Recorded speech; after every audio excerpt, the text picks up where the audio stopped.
Hi everyone, welcome. Hello. We have Sergey today. Sergey is team lead. He's leading email marketing, and beyond email marketing, he is also working on different AI projects within our agency. So Sergey, welcome, and glad to have you here today. We're gonna cover range of topics today, but maybe I'm gonna give you just a few words to introduce yourself and tell us what is your key role currently.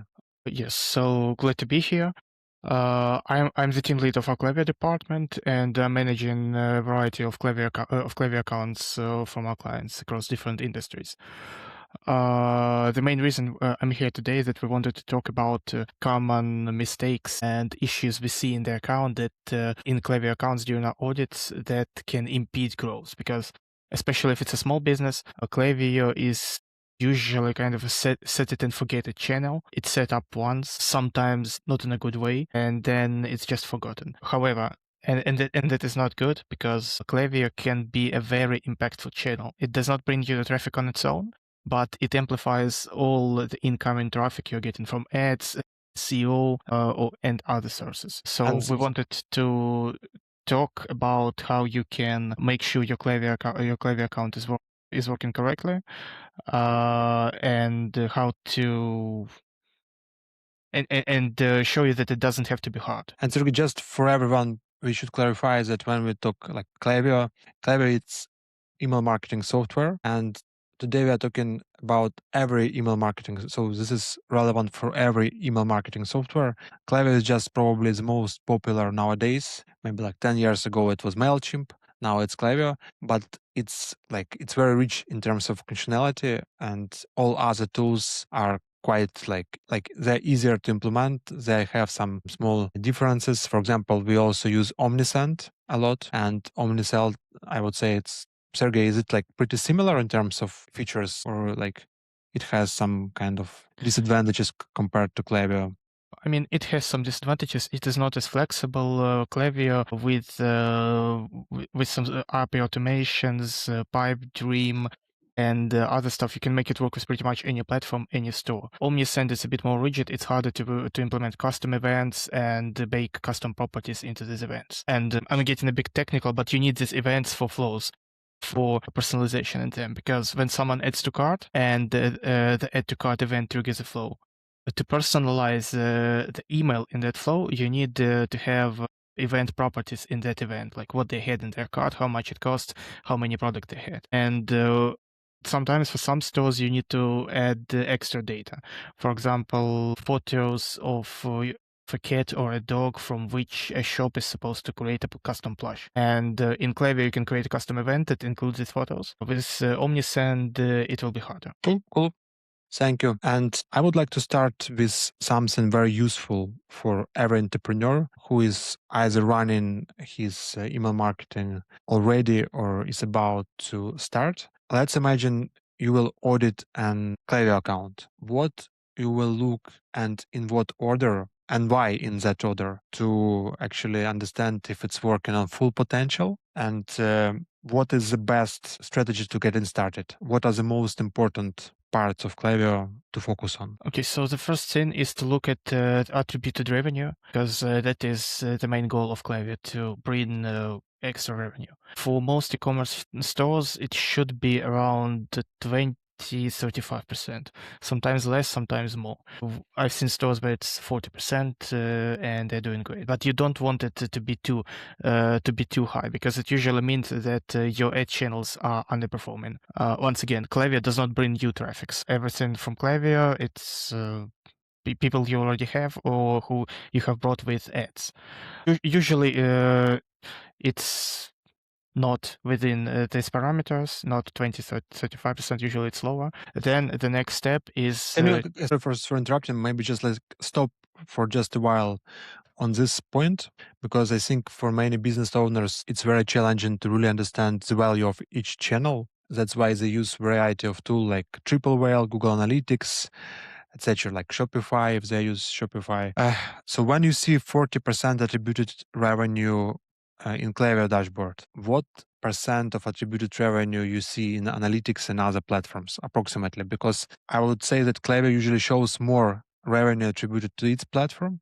Like same with Meta. If you go to Meta, you will see much more revenue attributed to Meta because they use view attribution. So anyone who saw your ad but even didn't click on it will still be attributed to Meta as inside the ad channel. While in Google Analytics, which uses last non-direct click, all this traffic will not be attributed to Meta. Just an example. What about Klaviyo and Omnisend? Yes, so they do not use last click models, so they do show more than Google Analytics or any other tool would show you. But the way attribution works is if they have received an email and opened it, and then in the next 5 days, if they place an order, that's attributed to Klaviyo. Interesting. Even without clicking on link. Yeah, you don't have to click. You Oh, can similar you to can Facebook. open an email, close it, and then make a purchase from your browser without using links in the email, and that purchase will be attributed to Klaviyo. And it all makes sense. I'll give you a few examples. Even in case like we also run email marketing campaigns, and many times when I have call with a potential client, they mention that they saw our emails, while this lead has not been attributed to email in our Google Analytics. And the second point about email marketing, even if these people don't open your email, but they will just see in their inbox, it still will be very valuable because they'll be always your brand will be always on top of their mind. So it works really well, like kind of branding and free of charge. Attribution, we understand, so we need to aim to get from 25 to 40% of revenue attributed to Klaviyo inside Klaviyo. What is the next point? Yes, so the next thing to check is the tracking. Not in analytics, but in Klaviyo, because Klaviyo doesn't care about analytics, it cares about its own events. So to do that, you just need to go to your website, subscribe to a pop-up. You usually, for best results, you can start in incognito mode beforehand. If you don't have a lot of burner emails for testing, you can delete your own profile in Klaviyo, just so you can get a fresh user experience in Klaviyo. Subscribe to a pop-up first. Go to any page that is not a product page. Then you go to a product page, add a product to cart, start checkout, place an order. Each of these actions should so when you open profiles in Klaviyo and you open your profile, the email you use to sign up to your pop-up. You can also do it without a pop-up. You can just add your email to the URL link with UTM, and it will cookie you if you have on-site Klaviyo script installed, and it will track all the events. So when you open a page that is not a product page, it is an active on-site event. This is like the very, very top of the funnel. Somebody is browsing your About Us page or your home page. That is the event we use for the site abandonment flow. Then when you go to a product page, that records a viewed product event. And maybe, Sergey, maybe we can check it. Like maybe we can show on the screen, like screen share, because it sounds very hard, but it's not as hard as it sounds. Yeah, let me just open my profile in one of our clients' accounts. Yeah, and also meanwhile, I'll just share a few points about email marketing.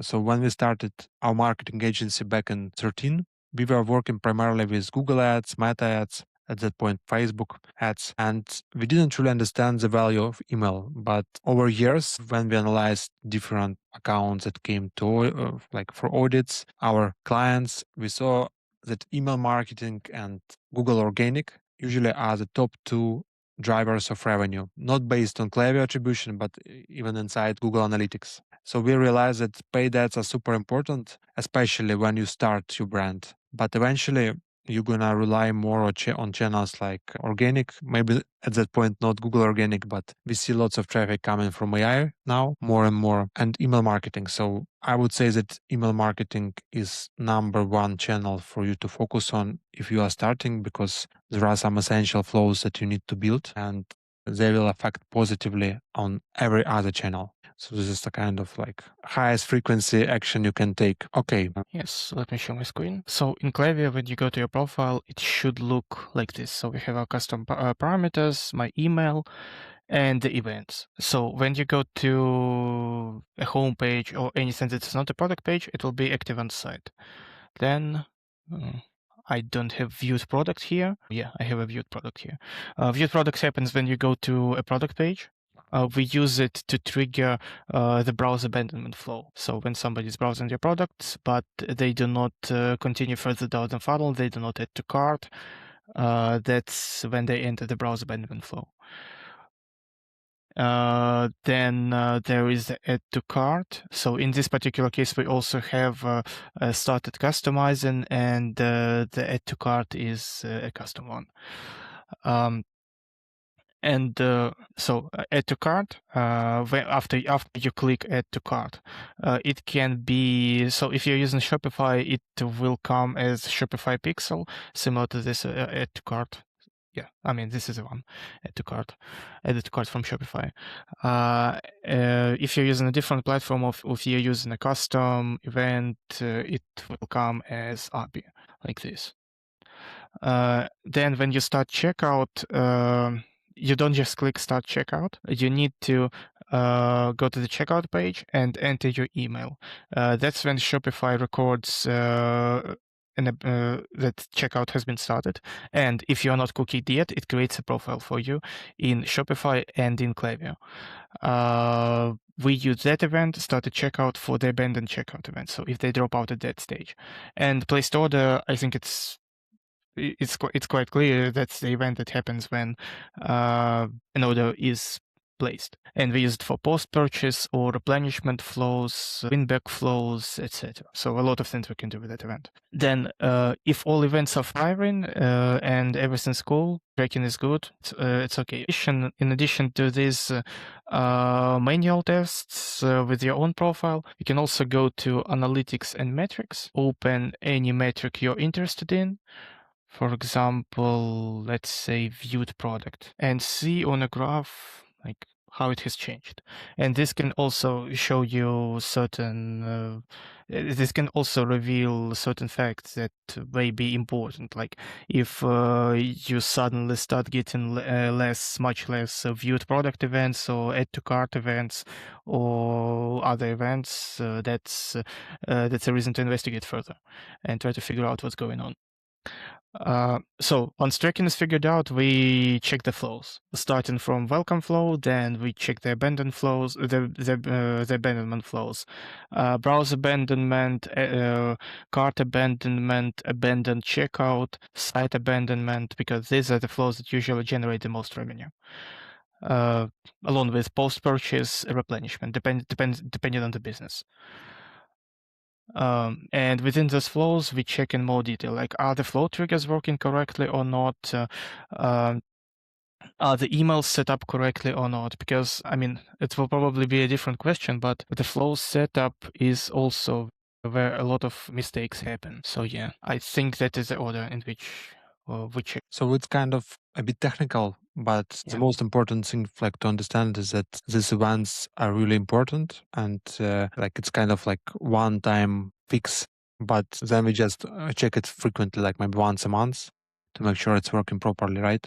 So yeah, I mean, it's not super technical, and most of it can be figured out if you just ask Claude to walk you through everything. You don't need to be super familiar with Klaviyo to make sure all of that is working, or at least to check if all of it is working. Sorry, what was the question? No, we just were going through the audit.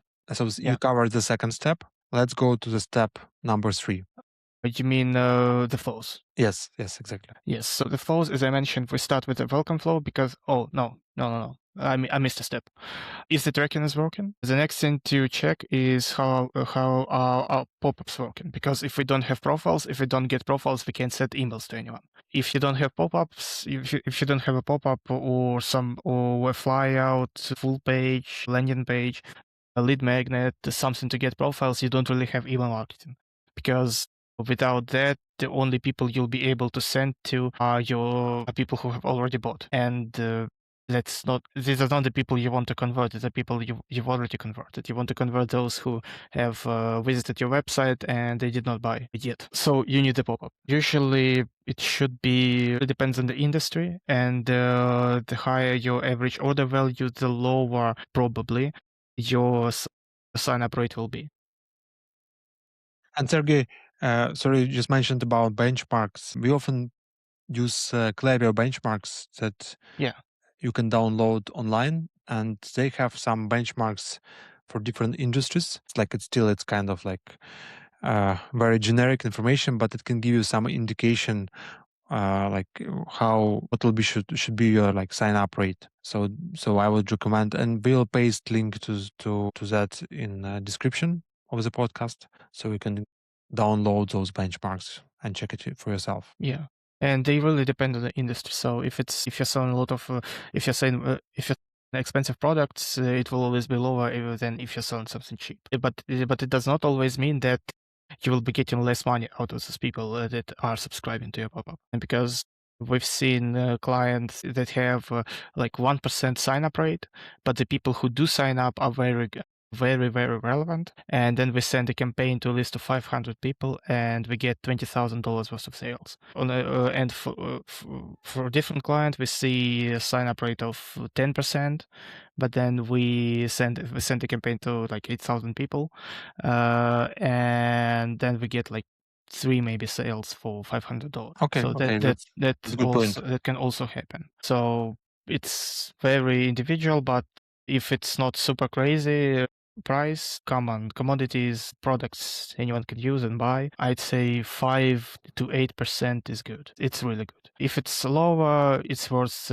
testing something. So different designs, different offers. Offers are very important because you want to offer something to people who sign up. They won't just give you the emails. It's actually a very important point, and maybe we can stop just a bit on that, because the most popular sign up offer is like get either like 10% off or some specific value like $20 off and euros off. In your experience, what is more effective? And do you always use just like the strategy of giving some percent, or there are some other ways to attract people without really giving them some discount? And discounts are the best and easiest way, but you can experiment with framing those discounts. You can just say get 10% off for your first purchase, or you can do a spin to win form or a mystery discount that amounts to, after they click, that same 10%. So there's a lot of things you can try. Or if you want to pump your average order value up, if people are ordering often, but they're buying like 1-2 cheap products and that's it, you can offer them a discount, for example, conditional discount, 10% off if they have $300 in their cart or something like that. Free gift, a free small gift with an order to, ultimately it depends on the margins and the business model, like what you can offer without killing your margins and profits. And Sergey, and what if client don't run any discounts? We have such clients, so their business strategy and business models, they never provide any discounts to anyone. In this case, what should their pop-up look like? And we have some examples like Interia, for example, right? And in this case, when they are not running discounts, do you see a big drop in terms of sign-up rate, or it's still pretty effective? Of course, there is always a drop. If there isn't really anything tangible that a client can use, like no gift, no discount, just join the list and probably get some updates. Nobody's really interested in that. But there could still be some kind of offer if it just depends on the business, like a free test of the product if it's something that can be tested. Yeah. Free shipping is but it's pretty much the same as a discount. Maybe express shipping. Upgrade to express shipping. A referral program could also work. Yeah, so it's good to experiment, because I remember on our website we also tested a lot different lead magnets. So when you sign up, you get something to your inbox like some ebook. Sometimes it works, sometimes it's not so effective. So I would say that it's super important to always experiment and set up some A/B tests, because most likely you will not find the best pop-up offer immediately, and it takes time. And based on your experience, Sergey, when you split test these different offers, do you always see improvements? Like, let's imagine we run 5 A/B tests. What percent of those A/B tests is successful, and what percent of those A/B tests is unsuccessful, meaning that we are getting lower sign-up rate? Just like Just like just maybe like few I think examples. three out of 5 can show growth, but usually it's a lot of the times we are launching a test and it's the same results as what we've done before. Sometimes it's better, sometimes it's worse, but usually I'd say 50-50. And also a very important point, if you just have like 200 people coming to your website monthly, don't waste time on setting up some A/B tests, because you need to have a good number of people coming to your website for several reasons. First of all, to get some valuable statistics of what is really working, because if you got like 200 people who saw your pop-up, it's kind of impossible to really get right understanding if variation A or variation B worked. So there are specific A/B test calculators that allow you to see how much traffic do you need in order to get some meaningful conclusion. However, recently with all this rapid development of technology, and I remember Google Optimize when it was still available, they started to understand winners much faster than regular A/B test calculators could.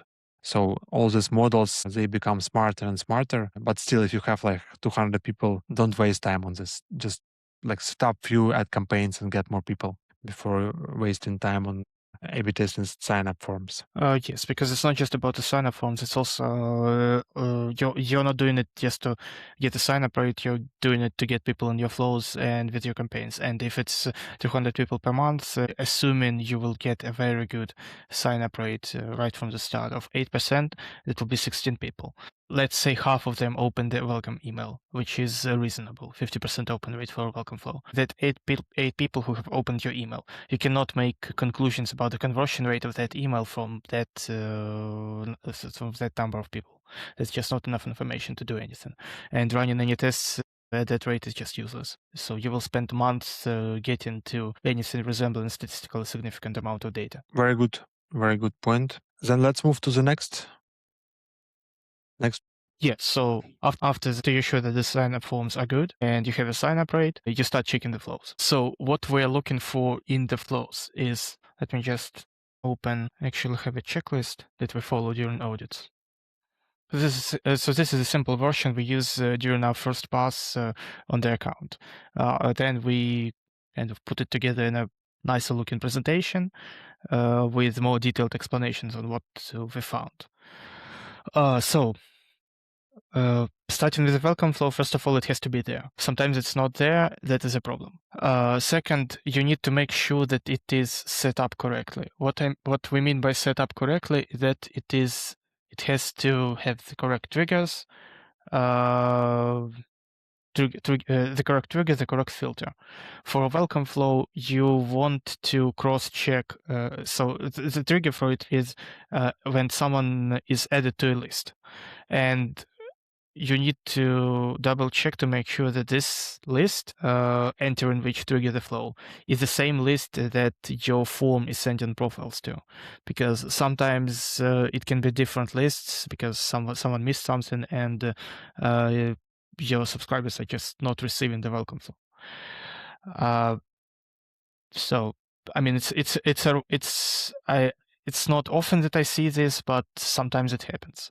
Another thing to note is that in this case, it was a flow for our webinar, and people exit if they place a purchase. When you want people to stop receiving emails if they have if they have completed the action you want them to take, so purchase, usually it's purchase. You need to add a profile filter like this. Someone has not done, in Shopify's case, it would be placed order 0 times in starting this flow. You set it up at a trigger level. However, Klaviyo checks these conditions before every action in the flow. So if someone places an order after email 1, they won't receive email 2. You don't need to add any extra checks before email 2. And I see some people adding redundant checks, redundant splits, conditional splits, like placed order list once and starting this flow.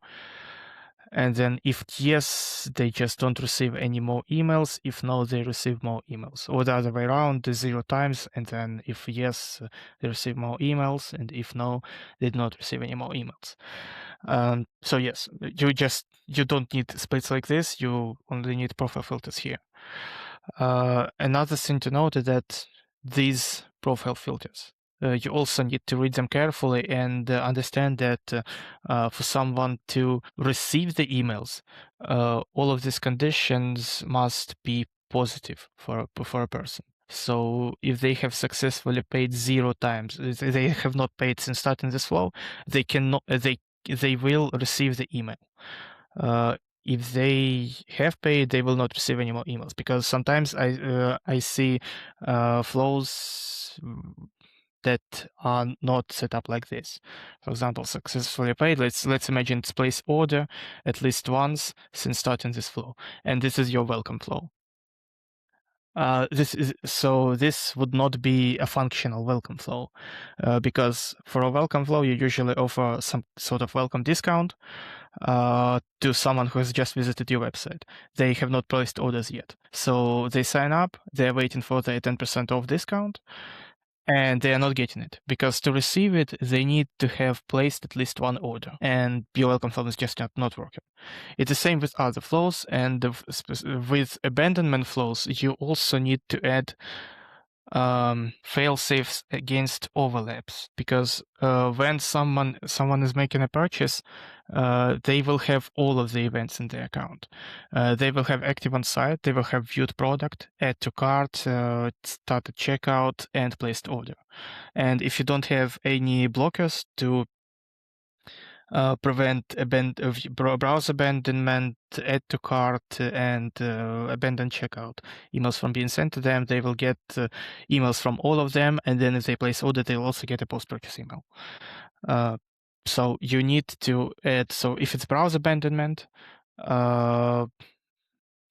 which is triggered by viewed product, you would need to add it to cart 0 times. Let's imagine this 0 times since starting this flow. Then you would need to add checkout started, whatever.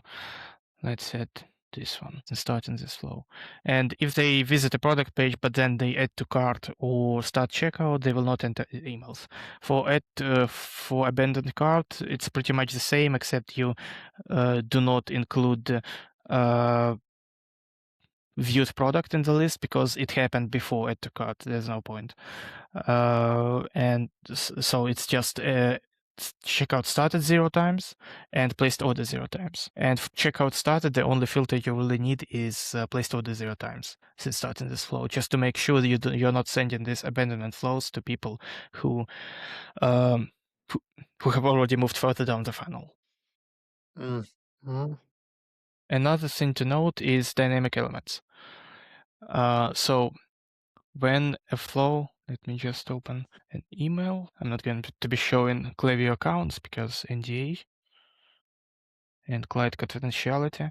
But let me just open some email in some flow just to show this. Sweet. Okay, so dynamic elements in abandonment flows. I've briefly touched on that. The fact that you need to have the correct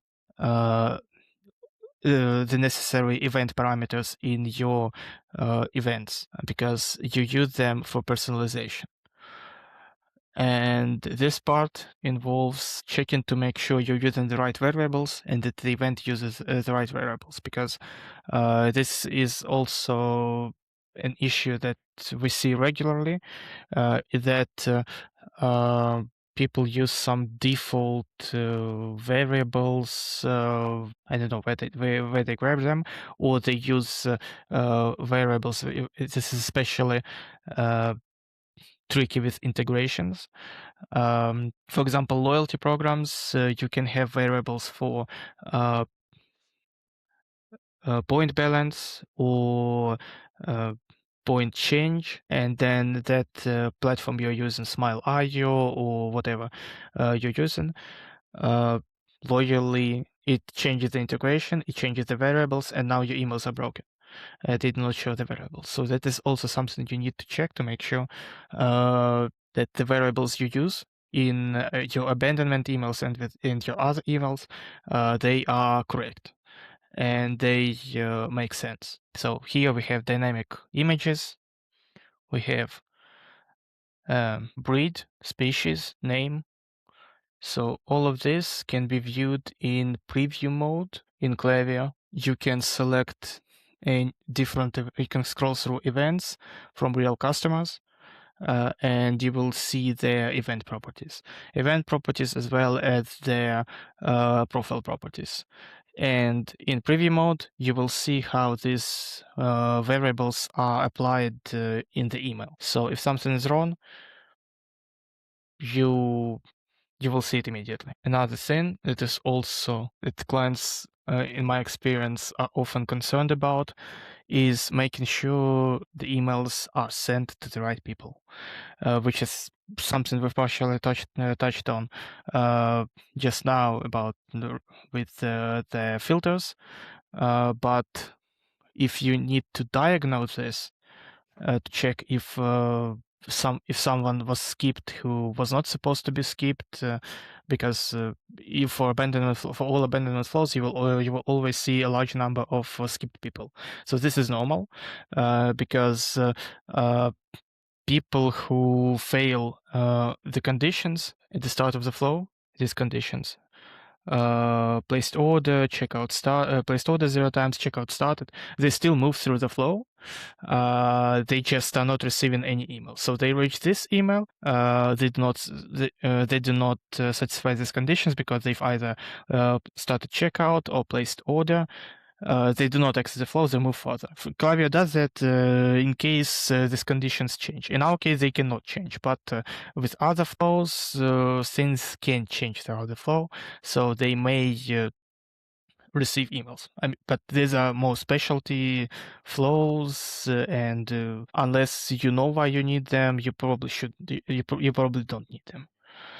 Either way, what I was talking about is that you can view details on any email in any flow. You can check recipient activity, and you can see exactly who opened the email, who clicked the email, who converted, what they bought. You can select the time period for this. And also, more importantly, you can check out who was skipped and why they were skipped. So if you feel like the email is not being sent to enough people, you can always open it like this and check why people are being skipped.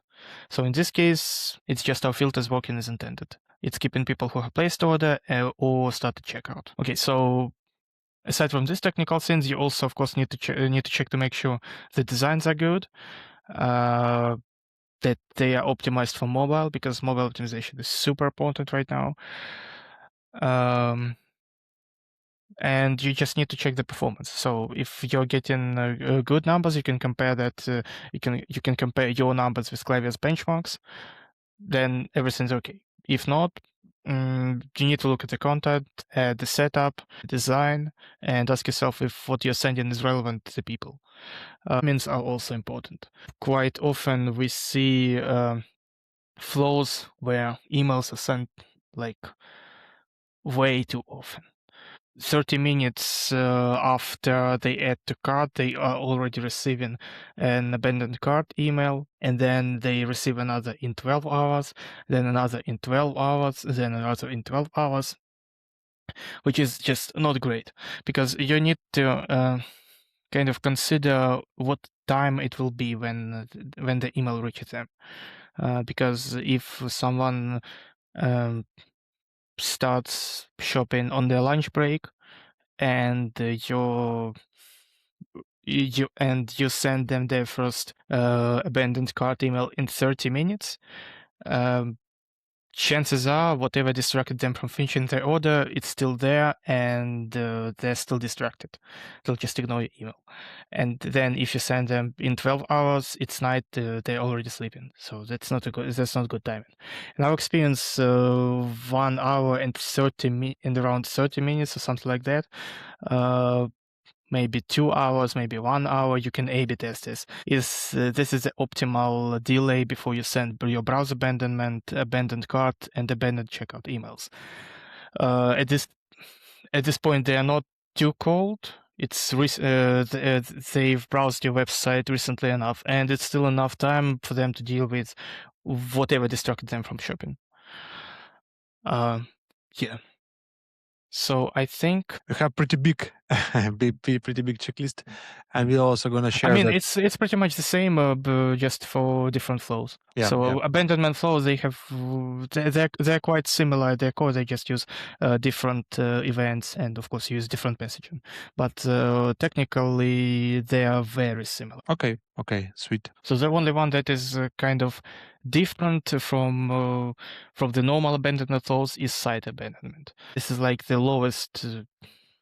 So this is a flow for the lowest engaged people you can have. They have not even viewed your product pages. They've just browsed your website and they left. So they're usually not very interested in you and your product, and the conversion rate is almost always low. But conversions still happen, and you can send them an email and try to convert them. So why not do it?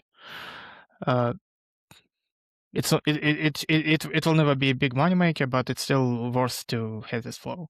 And what makes it different is that we do not send a lot of emails in it, like 1, 2, like absolute maximum. And by the way, are there any type of flows that brands often overlook? Abandoned cart and abandoned checkout, but it's not like they're overlooked. They're often confused. They think that abandoned checkout is abandoned cart, or vice versa, and they only have like one thing. Well, these are two different events at two different stages of customer journey. Sometimes Can you explain just in simple words the difference between those two? Because it might be really confusing for many people. Yeah, I mean, it's very simple. Let's just go to Amazon, for example. So, for example, where's the add to cart button? Choose the wrong product.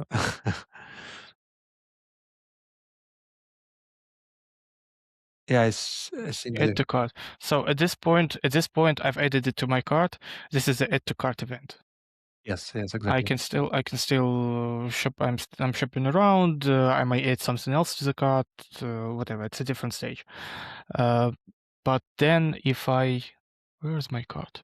Here's my cart. At this point, okay, it's asking me to log in. If I reach the checkout page, that's the checkout started event. So I already decided what my products are.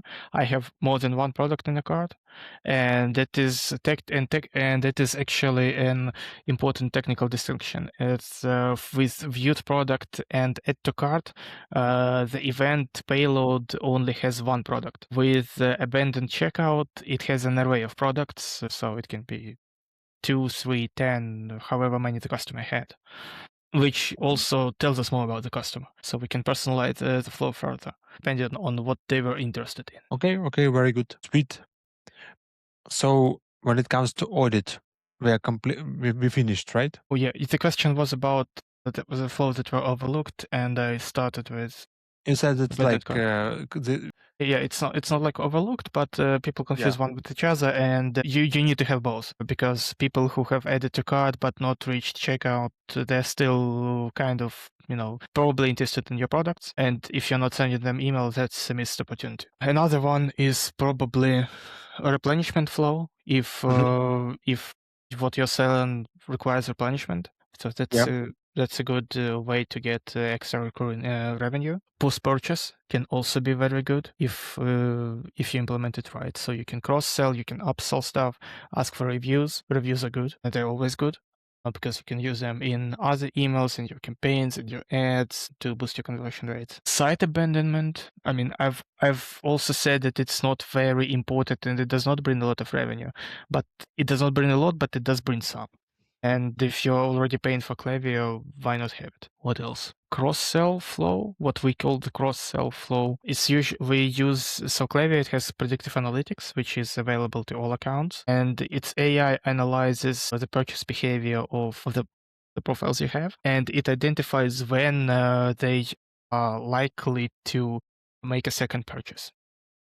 And you can use, so they have so there is a predictive property, expected date of next purchase. It depends on what they've bought.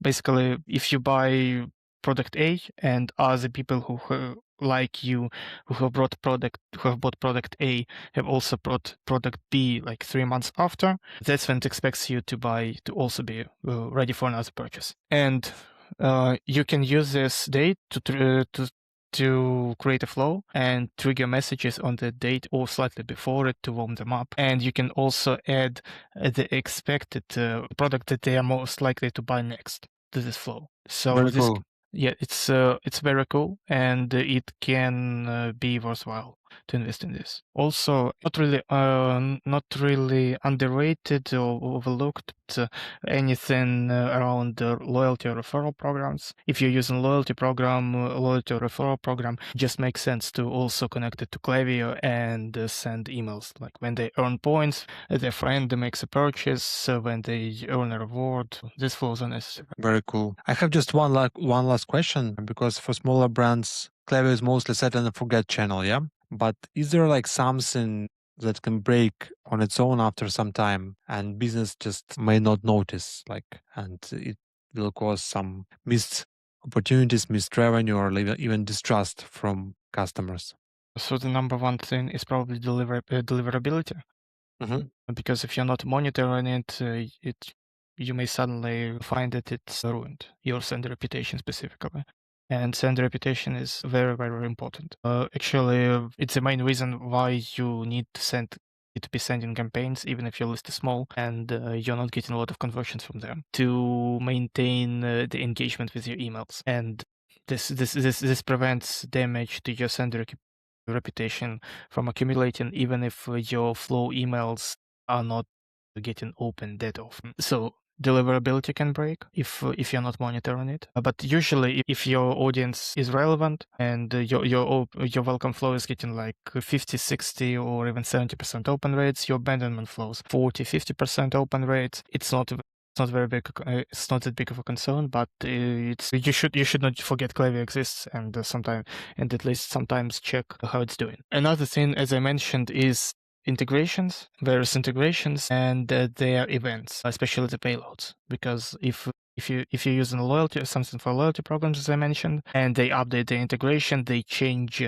the structure of the payload, your flows with emails that use those variables, they will no longer be able to use the variables because those variables no longer exist. Your customers will just be receiving emails with broken content, without text, without information and That is text. huge, yeah. And we've seen that many times.